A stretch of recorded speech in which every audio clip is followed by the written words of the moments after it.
what I hope they take back is a real recognition that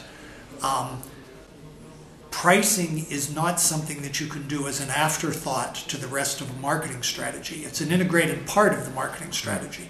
That rather than putting together product offers and service offers that are designed to delight customers, and then you think about how to price that afterward, you really need to recognize that different customer segments are going to have different reactions to your offers, and you need to build into the marketing strategy the way in which you are going to maintain differences in price level and essentially service level, giving people what they're willing to pay for. Some people want the highest level of service and are willing to pay for it. Others want only the lowest level of price for the commodity, and you have to design the marketing strategy to accommodate those different segments.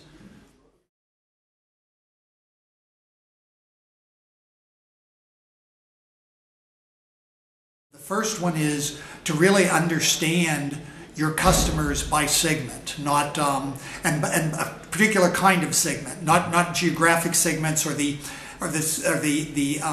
but what I call value segmentation, because they could all be buying the exact same thing for the exact same purpose, and yet still have very different values associated with it. So the first is very much a value-based segmentation.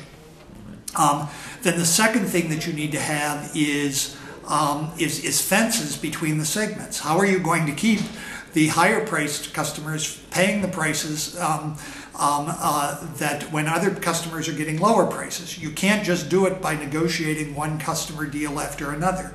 You need to have fair, objective policies that make every customer at least accept the price they're paying for because of the value proposition that they want from you.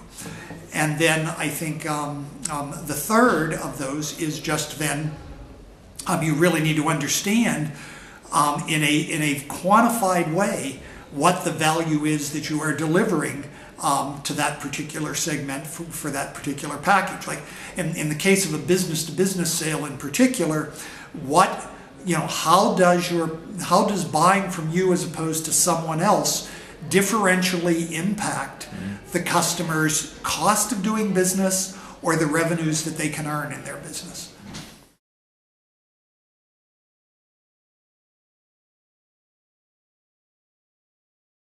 The ones that don't apply this kind of process are very vulnerable to manipulative purchasing techniques that have become very popular in the last 20 years. The online bidding, the multiple competitors for each individual deal, and then they give you a last look, all of that sort of thing, and refusal to let you work closely with the users of the product and having to go through purchasing. You're so subject to manipulative techniques these days, and companies have gotten very good at making purchasing a manipulative process, unless you have a strategy for forcing the customers to acknowledge value.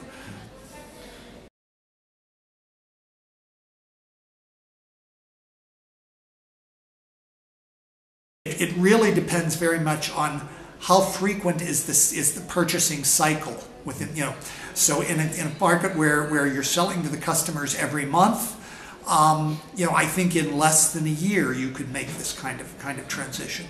In situations where you're selling to the customers only once a year, then I'm saying you're looking multiple years to make this transition. But every step that you take is going to improve your profitability a bit.